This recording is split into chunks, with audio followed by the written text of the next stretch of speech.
का प्रसारण आकाशवाणी के एफएम रेनबो नेटवर्क, डीआरएम और डीटीएच पर। तो सुनना न भूलें क्रिकेट का लाइव एक्शन, सभी टेस्ट मैचों का प्रसारण दोपहर 3:25 से सिर्फ और सिर्फ आकाशवाणी पर।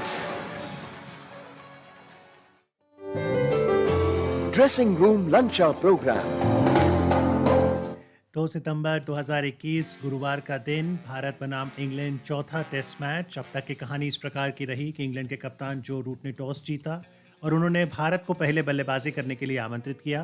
पहले सत्र का खेल हो चुका है, 54 रन भारतीय बल्लेबाजों ने बनाए हैं, लेकिन 3 विकेट गंवाए हैं। आप सुन रहे हैं कार्यक्रम ड्रेसिंग रूम। मैं हूं अमित अरोड़ा और मैं हूं मेघा, और हमारे साथ जुड़े हैं as experts eminent sports journalist Rakesh Rao और former Indian cricketer Vijay Dahiya. Vijay, हम टॉस की बात कर रहे थे और कंडीशंस का फ़ायदा उठाना पहले सेशन में कितना महत्वपूर्ण था उसकी बात कर रहे थे। कैसा विश्लेषण रहेगा आपका? जी बिल्कुल ना, जैसे अभी अमित कह रहे थे ना, टॉस जीता। मुझे लगता है सिर्फ टॉस नहीं, पहला सेशन भी जीता। और जब आप इस तरीके के निर्णय होते कप्तान के हैं, लेकिन सही उनको प्लेयरों को सराहना पड़ता है। अगर आप देखें तो निर्णय कप्तान का था ये कि हम गेंदबाजी करते हैं, और उन गेंदबाजों ने कहा कि ठीक है कप्तान, इसको हम सही से ठहराते हैं। तो फिलहाल वो सही, जितना एक्सपीरियंस उनके पास है। और इंग्लैंड की ना ब्यूटी यही है कि आप जब देखते हैं क्लाउड कवर रहता है तो गेम बिल्कुल अलग हो जाता है। दूसरे और तीसरे दिन अगर यहाँ पर धूप निकली होगी तो इसी पिच के ऊपर लगेगा कि गेंदबाज के पास उतनी ताकत नहीं है, लेकिन कंडीशंस के हिसाब से, और उसका भरपूर फ़ायदा इंग्लैंड के गेंदबाजों ने उठाया है। और आपको लगता है कि इंग्लैंड के गेंदबाजों में Rakesh, pick of the bowlers, जो एक बदलाव उन्होंने किया, क्रिस वोक्स 5 ओवर महज 4 रन, 0.80 का इकोनॉमी रेट और 1 विकेट। और वो इसलिए भी है कि उस दौरान में, क्योंकि अगर आप देखें पहले 7 ओवर्स में 28 रन, और उसके बाद एक ऐसा स्पेल आया 43 डिलीवरीज जिसमें कोई रन नहीं बना और 2 विकेट गिर गए। I think that was the turning phase of the entire that entire 2.5 hours of play. But yes, I think that did the damage, because Indians haven't recovered after that. First 5-6 overs, 7 overs, we looked, like on the ball, and thereafter things just changed. And Vokes, of course, he came back. He had this reason to prove himself, and the very first over, he got the ball to kick up a little, and then of course it was a beauty of one to get that edge, and then of course. पता है एक कमाल की चीज़ है, अगर आप पिछले test match में और इस टेस्ट मैच में फ़र्क देखें ना, मानसिकता की फ़र्क देखें, और मैं बात कर रहा हूँ यहाँ पर पुजारा की। पिछले मैच में अगर आप उनकी बल्लेबाजी करने का अंदाज देखते तो कहीं ना कहीं वो जो स्ट्राइक रेट थी उनकी वो बहुत बढ़िया थी, और इसी वजह से आप देखें तो उनको वो बॉलें भी मिल रही थी और आपने दबाव वापस डाला था। आज 53 मिनट, ऑलमोस्ट 1 घंटा आपने बल्लेबाजी करी, सिर्फ 4 रन। ये कोई ऐसी बात नहीं है कि रॉकेट साइंस नहीं है कि कोई बहुत एक्सपर्ट चाहिए आपको ये बताने के लिए। जब आप ऐसी कंडीशन में बल्लेबाजी कर रहे होते हैं ना, तो किसी भी गेंद के ऊपर आपका नाम लिखा हो सकता है। उस गेंद से बचने के लिए सिर्फ एक ही तरीका है कि आप थोड़ा बहुत दबाव गेंदबाजों के ऊपर भी डालें। 31 गेंद 4 रन, ये कोई ऐसी चीज़ नहीं है जो होती हुई नहीं दिख रही थी। And how good was that outswinger from Anderson, Rakesh? Absolutely a beauty for him. But then, having said that, I'm just reminded of what Michael Vaughan once said. He said that probably, Cheteshwar Pujara is the only frontline batsman in the world who makes every bowler look so good. And that bowler wants to come back and have another 6 deliveries at him. Because he doesn't get that bowler to get away from the, his run-up. He doesn't want to disturb him. He lets the bowler do what he wants to do. And that is why, he took 13 deliveries to get his first run again. That is no longer a surprise, because he takes at least, double-digit deliveries to get going. And and that ball had to just get him, because it was a beauty of it. जी, तो बिल्कुल James Anderson ने 1 wicket लिया, उन्होंने पुजारा को out किया, Chris Woakes ने रोहित शर्मा को out किया, और ओली रॉबिन्सन ने एलपीडब्ल्यू किया केएल राहुल को। बेस्टो, जो कि आज विकेट कीपिंग कर रहे हैं, और विजय दहिया तो पूर्व विकेट कीपर रहे हैं।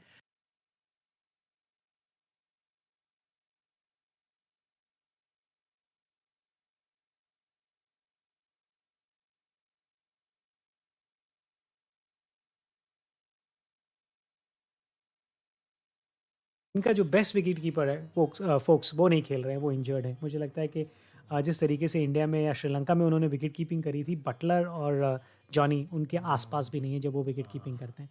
पर टीम के कॉम्बिनेशन के लिए आपको कई बार ये चीज़ें देखनी पड़ती हैं, और इसी वजह से वो आपको विकेट कीपिंग करते हुए नजर आ रहे हैं। ना बेन स्टोक्स हैं, दोनों ही नहीं है।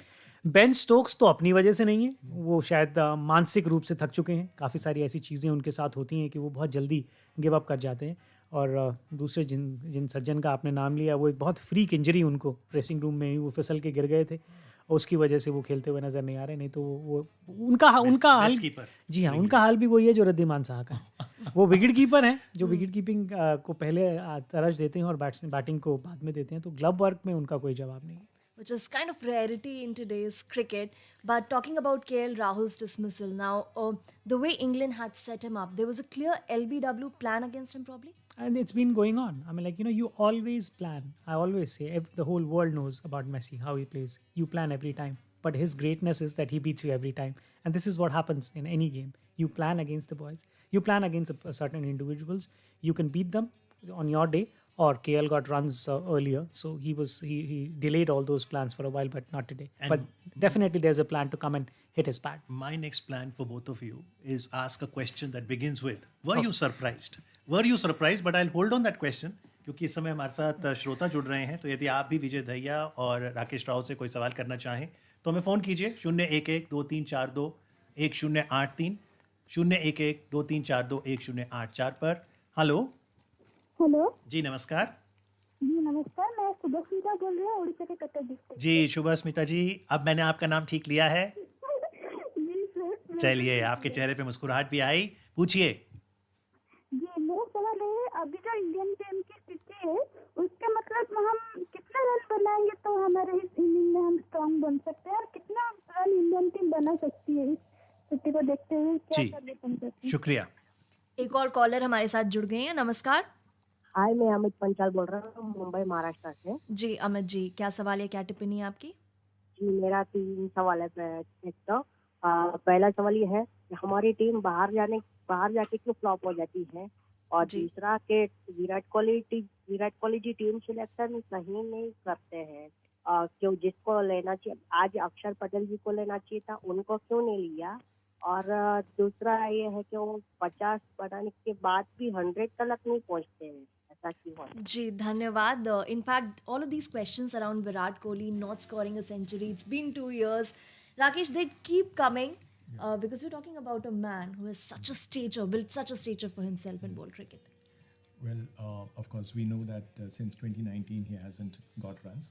But then I'll also just give an example that, I mean, things can turn around very quickly. If you look at Joe Root, in 4 innings against New Zealand, he had just 42 runs to show, and there he is hitting century after century in each of the Test matches. So things can be different, but yes, Virat has gone through a lot. In fact, he couldn't get 100 at home against England, and that was a surprise because people thought that he was going to break the hoodoo at home, but that didn't quite happen. But yes, I can also understand the fans getting frustrated, and and I also remember there was this comparison between how many runs did Virat score from a point from say 2019 onwards, and during that time Joe Root has scored more than 2,500 runs, and he's got a good number of hundreds to go with it, at least hitting 700s. So of course it's cricket, and both these are world class batsmen, but from a fan's perspective it's high time he came good. जी, लेकिन आज जो विराट कोहली अभी innings खेल रहे हैं उसके चलते उन्होंने एक और रिकॉर्ड अपने नाम कर लिया है। उन्होंने 490 इनिंग्स में अंतर्राष्ट्रीय स्तर पर 23,000 रन बना लिए हैं। Is the youngest to do so. Sachin ने यही आंकड़ा 522 इनिंग्स में, ऑस्ट्रेलिया के रिकी पॉन्टिंग ने 544, और जैक स्काले साउथ अफ्रीकन जो थे ऑलराउंडर 551 इनिंग्स। तो विराट माइलस्टोन तो अचीव कर रहे हैं, लेकिन जो बाकी सवाल थे, अक्षर पटेल को क्या सिलेक्ट कर सकते थे? टीम सिलेक्शन पे सवाल था। अक्षर पटेल मेरे ख्याल से वो उनके जिन भी श्रोता ने वो सवाल पूछा वो उनके फ़ैन होंगे, क्योंकि इस टीम के अंदर अगर आप देखें तो जडेजा इस समय खिला रहे हैं, और उस लिहाज से जो सवाल पूरी दुनिया पूछ रही है, क्रिकेटिंग फर्टिनिटी पूछ रही है, वो यही पूछ रही है कि अश्विन कहाँ है। अश्विन अगर एक और स्पिनर कोई खेल सकता था तो स्कीम ऑफ थिंग में अगर कोई होता तो वो अश्विन ही होता। कई लोगों की नज़र में तो ये है अगर एक स्पिनर भी खेलता तो वो भी अश्विन ही होना चाहिए। तो फिलहाल मुझे नहीं लगता कि अक्षर पटेल उस रेस में कहीं हैं। And another point in favor of Ashwin being that he had played at the Oval very recently, around a month back, picked up 6 wickets. So of course had first-hand experience of the ground as well.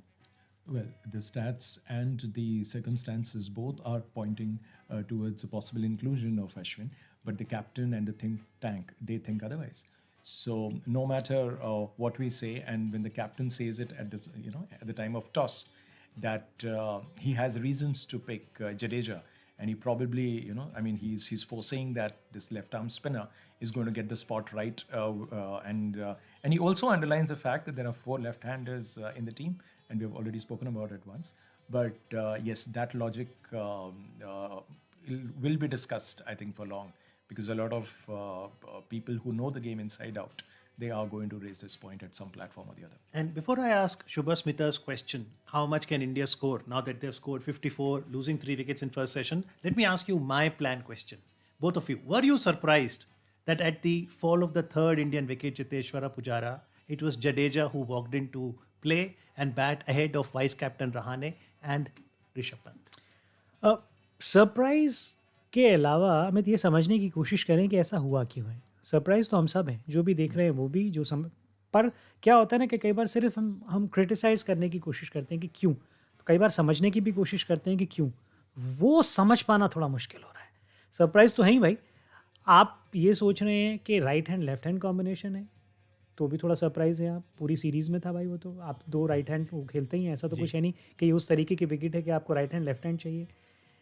आप एक ऐसा खिलाड़ी जो आपकी team का vice कप्तान है, एक ऐसा खिलाड़ी जिनको आप बैक कर रहे हैं और हर बार खिला रहे हैं, उनको क्या आप बचाने की कोशिश कर रहे हैं कि कंडीशन कुछ इस तरीके की है कि थोड़ा बाद में भेजेंगे।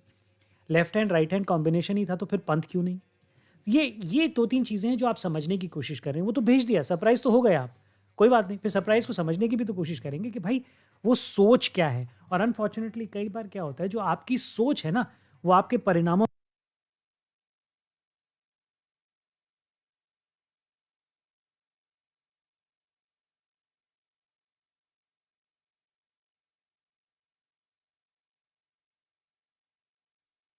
surprise for each one of us. I don't think anybody could have gauged it, but yeah, why not your more regular left-hander higher up the order? But then, of course, as I said, he has every reason to back his man, and that is probably the reason why Kohli is making a statement here. He's sending him ahead of Rahane and I think the statement is not about Kohli. Statement Jadeja will make by scoring runs. Yes, exactly. Talking about making statements and raising questions, we've got callers once again on our show. नमस्कार madam जी, नमस्कार जी। नमस्कार, स्वागत है आपका हमारे show में। हाँ, मैं जयकरण बात कर रहा हूँ फरीदाबाद से जी मैडम, मेरे 2 सवाल हैं जी। पहला सवाल तो यह है कि क्या कहते हैं, जो अंपायरों को क्वारंटीन में क्यों नहीं रखा जाता और खिलाड़ियों को ही क्यों रखा जाता है क्वारंटीन में? तो ये जो अंपायरिंग हुई पिछले मैच में, बहुत गंदी अंपायरिंग हुई हमारे विचार से जी, ठीक है, क्योंकि उसमें LBW जानबूझ करके ऐसे गलत दिए, और इस मैच में भी हमें शक है LBW पर। अच्छा जी, शुक्रिया जयकरण जी। और एक LPW जो आज हुए वो KL राहुल ही थे। एक और श्रोता है फोन लाइन पर। हेलो, नमस्कार अमित सर। नमस्कार जी। विकास बोल रहा हूँ सर, पानीपत हरियाणा से। जी विकास जी, आपकी मधुर आवाज़ सुनते ही हमें पता लग जाता है कि विकास जी हैं पानीपत से। Thank you sir. पूछिए। और मैच के बारे में जहाँ तक कहें तो सर, क्या हम कह सकते हैं कि जडेजा को अपनी सिलेक्शन अब प्रूव करनी होगी, क्योंकि बॉलिंग तो अगर स्पिन बॉलिंग ही करवानी होती तो हम अश्विन से भी बॉलिंग करवा लेते, और जडेजा को बैटिंग के दम पर ही लिया गया है। अभी मैसेज भी भेज दिया विराट कोहली ने उन्हें ऊपर भेज के। और सेकंड क्वेश्चन ये कि क्या ये जैसे कि 3rd डे किसी भी टेस्ट मैच का मूविंग डे होता है, लेकिन क्या हम नेक्स्ट सेशन को मूविंग सेशन कह सकते हैं? क्योंकि अगर नेक्स्ट सेशन में इंडिया ऑल आउट हो गई तो फिर टोटली गेम से बाहर हो जाएगी, या फिर अगर बच गए तो फिर कुछ हो सकता है। जी शुक्रिया विकास जी। अंपायर्स इस मुकाबले के हैं एलेक्स वॉर्फ और Richard Illingworth, 3rd umpire Michael Gough. तो जो जयकरण जी पूछ रहे थे एक और कॉलर से बीच में अंपायर्स के बारे में, क्या अंपायर्स को क्वारंटाइन में नहीं रखा जाता? बिल्कुल रखा जाता है, बिल्कुल रखा जाता है। और वो पूरा एक बायो बबल है जिसमें सब हैं, मैच रेफरी भी हैं, स्कोरर्स भी हैं, सब कुछ, सब हर किसी का एक अलग बायो बबल है। प्लेयर्स का अलग है, मैच ऑफिशियल्स का अलग है, लेकिन वो बिल्कुल क्वारंटीन में है और बायो बबल में है। अंपायर्स पे काफ़ी क्वेश्चंस ऑफ कोर्स उठते रहते हैं because of obvious factors, because as loyal fans we want our team to be given the advantage which doesn't happen.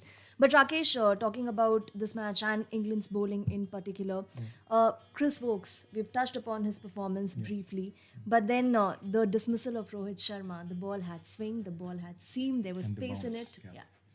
I think he hit that. He hit the spot beautifully. He was trying to get the ball to rise a bit, and hitting the deck, getting the seam in the right position, and that I think undid Rohit. And and then of course he's hungry. See, the captain has reposed some faith in him, so he had to give that little bit of extra thing. And then of course he comes in and changes the course of that match. Till that point the openers seemed to be getting their eyes in, the runs were coming, and this guy comes with his first over and gets that breakthrough, gets an in-form opener, and I don't think anybody trying to make a comeback could have asked for a better reward. और अमित, विकास का question ना रह जाए, वो moving day के लिए बहुत बढ़िया सवाल उन्होंने पूछा था. मूविंग सेशन, हाँ जी, मैं उनको ये डिस्कस करना चाहूँगा कि जो उन्होंने कहा है, बताना तो ये चाहूँगा कि मूविंग डे जो कहा जाता है ना, वो उस लिहाज से कहा जाता है जो लगातार आप होते हुए देखते हैं. मूविंग सेशन वो सिर्फ इस मैच के लिए हो सकता है.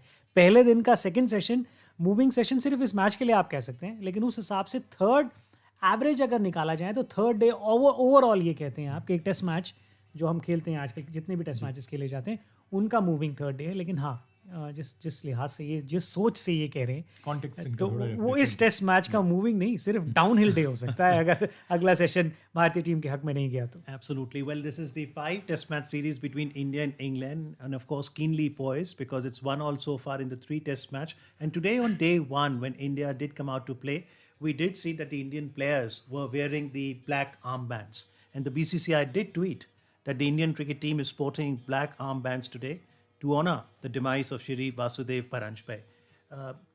Your recall of Vasu Paranjpe?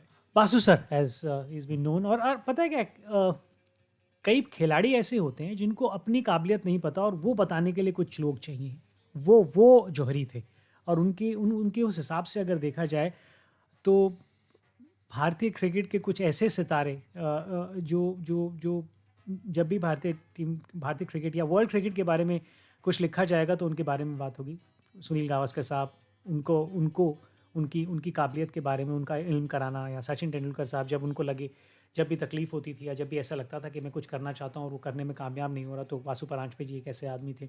और उनका एसोसिएशन जो भारतीय क्रिकेट के साथ रहा है. अभी हम NCA के बारे में बात करते हैं, वो अभी ऑफिशियल रूप में पिछले कुछ सालों में हुआ है, लेकिन वो उसी तरीके का काम पहले कर रहे थे, बहुत पहले कर रहे थे. और उसमें राज सिंह डूंगरपुर साहब जो थे BCCI के प्रेसिडेंट रहे, उनकी जो दूरदर्शिता थी वो उसका बहुत कामगार हिस्सा थे. और उस लिहाज से जो अंडर 15 कैंप्स लगते थे, अंडर 19 कैंप लगते थे, उनके बहुत महत्वपूर्ण हिस्सा. और मुंबई क्रिकेट जो typical Mumbai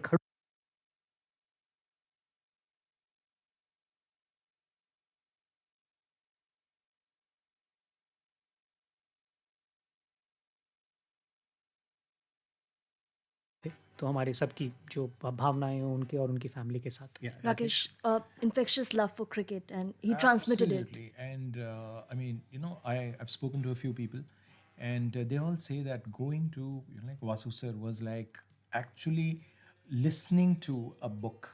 It was like an audio book, because he had so much to share, and the way he would pinpoint the areas for improvement. And these guys would always, recall that, and in fact, and he was also open to a lot of ideas. If you had something to ask, he was updated with every particular aspect of the game. He was never outdated, and he kept it there. And of course, man of very simple words, never complicated things. And I think that was probably his biggest asset. Absolutely. So at the age of, Amit, ये सिर्फ cricket की बात है.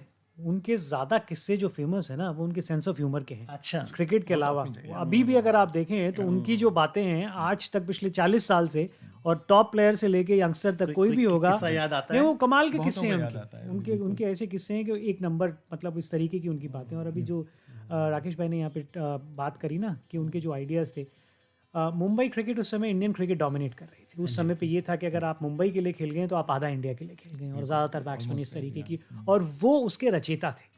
वो वहाँ से वो architect थे उन सब चीज़ों के कि कहाँ से किस खिलाड़ी को निकालना है, किस तरीके से किसको देना है। शुरू में अगर आप देखें तो इंडियन टीम मैनेजमेंट को उस समय पे कन्विंस करके सचिन तेंदुलकर को आगे लाना या दिखाना, उसमें उनका बहुत बड़ा हाथ था। और जो टाइम शील्ड क्रिकेट रहती है वहाँ पे या कांगा क्रिकेट रहती है जिसकी बहुत महत्वता मानते हैं मुंबई के क्रिकेट में उस समय पे, उसमें दादर यूनियन उनके लिए खेलते थे और वहाँ पर इस तरीके की बहुत राइवलरी रहती थी। उनकी मीटिंग्स उनके घर पे होना, आप ये इमेजिन करें कि कई स्टेट तो आज तक स्टेट टीम की मीटिंग करने के लिए सोचते हैं कि वो कैसे होंगी, वो क्लब की मीटिंग उस टाइम पे करना। और जो मुंबई के टॉप इंटरनेशनल प्लेयर्स थे, चाहे वो संदीप पाटिल हों, रवि शास्त्री हों, दिलीप वेंगसरकर हों, सुनील गावस्कर हों, टूर पे जाने से पहले और वापस आने के बाद उनके साथ समय व्यतीत करते थे। क्या करना है और क्या हुआ, उसकी रचना करते थे। Absolutely. Well, at the age of 82, Vasu sir died in Matunga, Mumbai on the 30th of August. We remember his cricketing legacy very fondly and also his sense of humor. कुछ और श्रोता हैं फोन लाइन पर अपने सवाल के साथ। Hello, नमस्कार, मैं वाई वेंकट रेड्डी बोल रहा हूँ, गांव लकवरम, जिला सूर्यापेट, तेलंगाना से। हेलो वेंकट जी, कैसे हैं आप? मैं बिल्कुल ठीक हूँ। बस ये है कि भारत थोड़े रन और बना ले तो अच्छा हो जाऊंगा। और पहले परांजपे साहब को श्रद्धांजलि अर्पित कर रहा हूँ। Thank you. मेरे हिसाब से शमी के अनफिट होने से हमने एक विकेट टेकिंग बॉलर को खो दिया। वोक्स आने की वजह से इंग्लैंड ने एक विकेट टेकिंग बॉलर को पा लिया। और अश्विन साहब को काउंटी क्रिकेट खेलने के लिए छोड़ देना चाहिए। Thank you Venkat ji. एक और कॉल पर आप कह दीजिए। जी, बिल्कुल टिप्पणी लेंगे अपने एक्सपर्ट्स की आपके सुझावों पर। एक और कॉलर हमारे साथ जुड़ गए हैं। नमस्कार जी। नमस्कार। कारंजा घाटगेट डिस्ट्रिक्ट महाराष्ट्र से लीलाधर चोपड़े बात कर रहा हूँ दीदी। जी लीलाधर जी, क्या सवाल या क्या बात? ऐसे सबसे पहले तो बासु जी को श्रद्धा सुमन अर्पित कर रहा हूँ। हमारे मराठी में कहा तो त्यांना मी श्रद्धांजलि अर्पण करतो जी। और उसके बाद में एक खास करके जो हमारे चाहते हैं दहिया साहब, उनको एक सवाल आज पूछना है जी। 2002 में जी जब राहुल द्रविड़ जी ने 217 रन बनाए थे तो एक भी इंग्लैंड का बॉलर उनको आउट नहीं कर पाया था, लेकिन विजय जी से मेरा सवाल है कि उनको उस टाइम में रन आउट किसने किया था? ये एक अच्छा क्विज वाला सवाल बन सकता है। ये क्योंकि वो सही देखा जाए ना तो टेस्ट मैच की भी कमेंट्री उन्होंने करनी चाहिए। उनको समय के लिए निकालो, खोज के ढूंढ के निकालो उनको। जी जी बिल्कुल, काफी ज्यादा डिमांड है। धन्यवाद आपका। पहले जो क्विज का सवाल आपसे पूछा है विजय, डू यू रिमेम्बर? उन्होंने रनआउट का जिक्र कर रहे हैं साहब, आपने मुझे स्टंप कर दिया है। आप पास कर सकते हैं स्टैटिस्टिशियन रविकांत श्रीवास्तव जी हाँ, मैंने उनको पास कर दिया है। कोई जरूरी थोड़ी कि सारे सवाल जवाब आप ही के पास हो।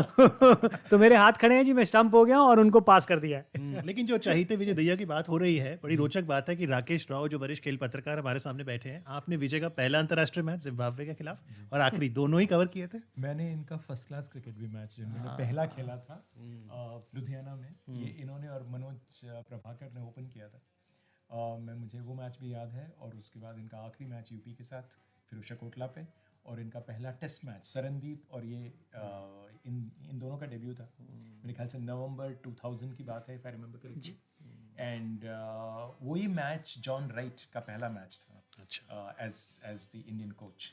सो विजय को ऑफ कोर्स मैंने इसका करियर काफ़ी करीब से देखा है, इसको एज अ कोच देखा है और काफ़ी रोल्स में देखा है। मतलब ट्रैवल टाइम पे भी देखा है कि कैसे कमेंट्री कर रहे थे, इतने साल से कमेंट्री कर रहा है।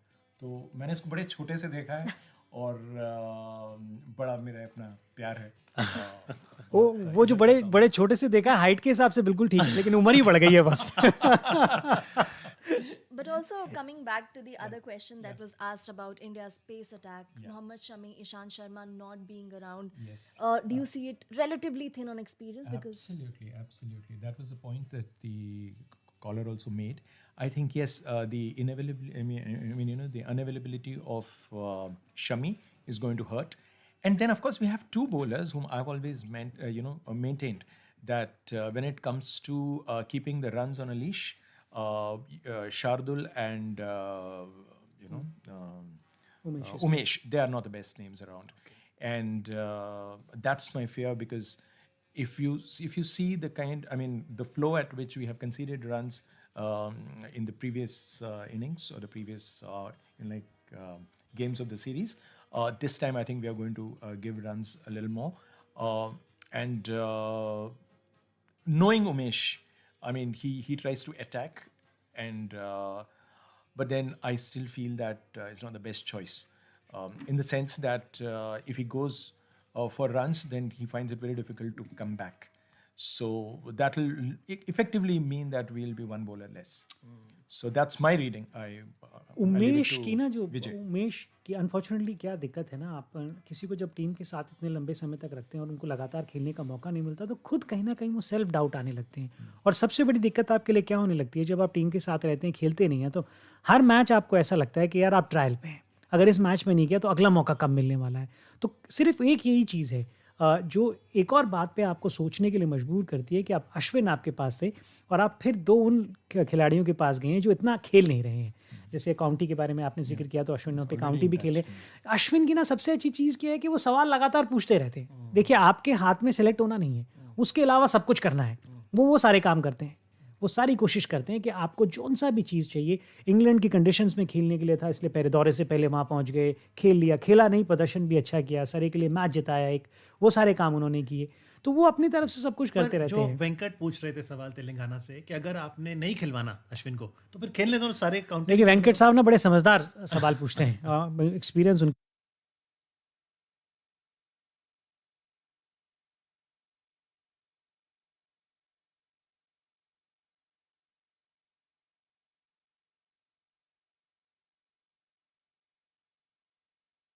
हो गए तो बैटिंग की तरफ नहीं जाऊंगा, उनका मेन काम बॉलिंग है. अब एक अच्छे गेंदबाज में और एक विकेट टेकर में ना बड़ा फर्क होता है. वो इम्पैक्ट प्लेयर है, वो जिस दिन है उनका दिन, वो अपने दिन पे गेम को चेंज कर सकते हैं. तो वो बिल्कुल सही उन्होंने कहा. और दूसरी तरफ क्रिस वोक की वापसी, जहां पर आप देखिए जो इम्पैक्ट सैम करन नहीं डाल रहे थे, वो क्रिस वोक का आपको डालते हुए नजर आया है. तो वो बिल्कुल सही कह रहे हैं वो कि एक टीम में एक चीज़ ऐड हुई है और दूसरी टीम से एक चीज़ माइनस हुई है. And also talking about Ollie Robinson, because we saw with Anderson in the first 3 tests, he shouldered bulk of bowling responsibility, can extract bounce as well. Today as well, good performance in the first session. Absolutely, he was really on the spot. And see, of course, he's also trying to get in where, you know, he wants to cement his place, because he's not among the regulars. And when you look at you know, Anderson, and here I'm talking only about red ball cricket. You have Stuart Broad. Of course, he's not available now, but he wants to make an impact. So he's giving that little extra. He's running in hard, and that is what you need. You need these guys to stay charged up and give that little extra, and that is what makes that difference. In every session, if you can come back fresh, every break you think hard about your cricket, what you want to do, how things are. You keep reading the sport closely, how things are happening, what a particular batsman who is at the crease is doing, and that's what exactly he's trying to do. James Anderson 600 से ज़्यादा test wicket ले चुके हैं और आज उन्होंने भी अपने नाम एक रिकॉर्ड किया है, most test matches at home. ये जो आज मुकाबला है, ये 95th टेस्ट मैच है जो वो इंग्लैंड की धरती पे खेल रहे हैं. इससे पहले ये रिकॉर्ड सचिन के नाम था. इंडिया में सचिन ने 94 टेस्ट मैचेस खेले हैं. रिकी पॉन्टिंग ने ऑस्ट्रेलिया में 92 और 89 में 2 लोग हैं, एलिस्टर कुक इंग्लैंड के और स्टीव वॉग ऑस्ट्रेलिया के, और जैक्स कालिस ने 88. तो 95th test match, the highest ever any cricketer has played in at home. चलिए, And we're talking about a pacer as well. Pacer, that's right. Okay, कुछ listeners हैं, उनके सवाल लेते हैं. हेलो हेलो, नमस्कार जी. हाँ जी, नमस्कार जी. अपने रेडियो का वॉल्यूम थोड़ा कम कर लीजिए और जल्दी से सवाल पूछिए. हाँ जी, मैं गांव भुखरका, तहसील नौर, जिला हनुमानगढ़, राजस्थान से खान मोहम्मद चौहान बोल रहा हूँ. जी खान साहब. मेरा 2 सवाल है जी. मेरा पहला सवाल तो ये है कि चेतेश्वर पुजारा या अजिंक्य रहाणे को अपने आप को डोमेस्टिक क्रिकेट में जाना चाहिए, फिर कई दिन के बाद अगर उनकी वो फॉर्म में आ जाए तो फिर वापस आ जाए जी. दूसरा, और मेरा दूसरा सवाल ये है कि हमारे जो सिलेक्टेड हैं तो उनको मतलब क्या है कि ज्यादा खिलाड़ी, अच्छे खिलाड़ी भेजना चाहिए. जैसे नए प्लेयर हैं सूर्य यादव, ईशान किशन है, तो इनको अब आ जाना चाहिए उनकी जगह. जी शुक्रिया. एक और कॉलर हमारे साथ है. नमस्कार. हेलो, नमस्ते जी, स्वागत है आपका हमारे शो में. जी, मैं विशाखापट्टनम से बोल रहा हूँ, बीके तिवारी. जी तिवारी जी. तो मैडम, इसका कोई मापदंड नहीं है कि जो परफॉर्म नहीं कर पा रहे हैं उनका पीछे का रिकॉर्ड के हिसाब से वो चलते जा रहे हैं? और उसके लिए कोई मापदंड नहीं है क्या? जी जी, बिल्कुल इस पर डिस्कशन करेंगे। धन्यवाद आपके सवाल के लिए विजय। आई थिंक कनेक्ट हो रहे हैं सारे, दोनों ही क्वेश्चंस कनेक्ट हो रहे हैं।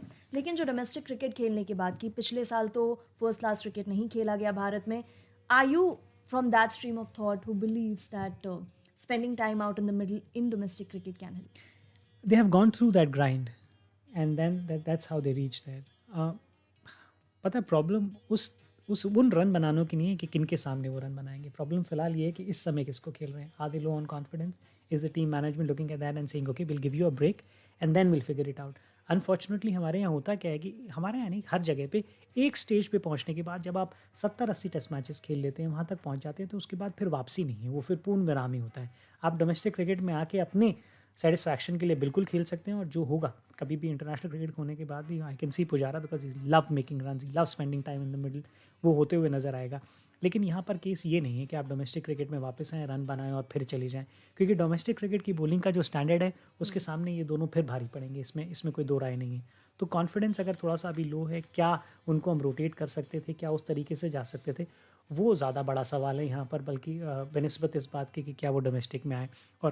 और आपने थोड़ी देर पहले अभी बात करी थी, ये टेस्ट मैचों के हिसाब से भी आपने बात करी, उसमें घूम फिर के फिर वही नाम आ गए जिनका आपने थोड़ी देर पहले नाम लिया था, Ricky Ponting, Sachin Tendulkar, Jack Kallis. इनका नाम आपने इसलिए लिया था, वो 23,000 रनों के लिए विराट कोहली ने बनाए।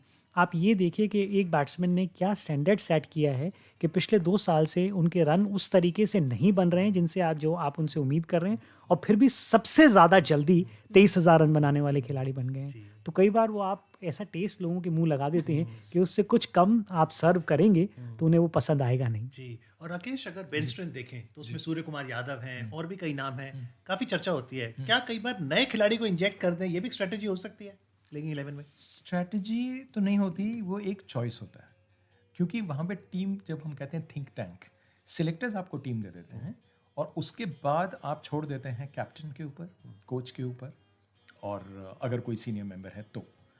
अब इस केस में तो बेंच स्ट्रेंथ में तो आपको अश्विन भी दिख रहे हैं, वो तो यूज़ नहीं हो रहे हैं कहीं भी, और बिल्कुल रीज़न है, सर्कमस्टांसेस दिख रहे हैं, हर चीज़ उनको पॉइंट आउट कर रही है कि ये खेल सकते थे, लेकिन एज आई सेड कि somehow the captain has a reason. So जब आप बेंच स्ट्रेंथ की बात करते हैं, चाहे आप सूर्य की बात करें या like Mayank of course got injured, otherwise he would have been a very instant kind of a choice, but आपके पास अब चॉइस नहीं है और आप एक्सपेरिमेंट नहीं करेंगे। एक्सपेरिमेंट करने का मतलब मेरा ये कि फेथ नहीं है आपका, दैट इज अ प्रॉब्लम। एक और चीज़ है ना, हम हर चमकती हुई चीज़ को सोना मान लेते हैं और इस समय यही हो रहा है। वाइट बॉल क्रिकेट में कोई रन बना रहा है, आप उसको कह रहे हो उसको टेस्ट पे खेलो। यहाँ पर मैं थोड़ा सा मतलब सरप्राइज कहूँ या थोड़ा सा नज़रअंदाज अगर किसी को किया जा रहा है, तो आप मयंक को 3 खिला सकते हैं ना, अगर आपने वही काम कराना है। अगर पुजारा आपको लग रहा है, मयंक अब ठीक है, क्योंकि जी मयंक बिल्कुल ठीक है, सब्स्टिट्यूट फील्डर के तौर पे आए थे वो पिछले, बिल्कुल ठीक है वो, और वो स्टेटमेंट उसी मैच में जिसमें वो नहीं खेले थे उसके तीसरे दिन आ गई थी, ड्यूरिंग द टेस्ट मैच ही आ गई थी कि वो कंकशन था और नेट में बैटिंग करते वक्त उनको बॉल लग गई थी हेलमेट पे, और वो चांस आप लेना नहीं चाहते थे। तो क्रिकेटिंग हिसाब से अगर आप देखना चाहें तो ओपनर एक नंबर 3 पे खेल सकता है, तो वो आपके पास विकल्प है। आप यहाँ पे ये कहें कि Ishan Kishan test match cricket में क्यों नहीं है, वो थोड़ी मुझे नादानी सी लगती है, क्योंकि व्हाइट बॉल क्रिकेट खेलना और रेड बॉल क्रिकेट खेलने में बहुत फर्क है। तो एक खिलाड़ी ओके, तो चलते चलते 54 for 3 तो पहला सेशन रहा, अब सेकंड सेशन में कहाँ तक जा सकता है score Rakesh? Depends on the number of wickets that you lose. If you lose less, then we are going to score runs. इस खेल की ब्यूटी ये है, ये आपको हर बार बीट करती है, और जो आप सोचते हैं ना वो होता नहीं है। देखिए, मैं आपको, जैसे आपने एक बड़ा सवाल पूछा, मैं जैसे क्विकली मैं उसका आंसर आपको दे दूं कि ये वही टीम है जिसने कि 9th विकेट पार्टनरशिप में 89 रन्स बनाए without getting separated. Next match 78 पे 10 विकेट खोए, और अगले मैच में 63 रन्स के स्पेस में we lost 8 wickets. So anything can happen with this team. And that's why I don't like cricket. I love cricket. All right, Amit. I love that statement too. Well, on that statement, I think we can conclude this conversation for now. Thanks a lot, Vijay. Thank you, Rakesh. Pleasure. Thank you so much for having us on the show. Thank you very much. Dressing Room Lunch Hour Program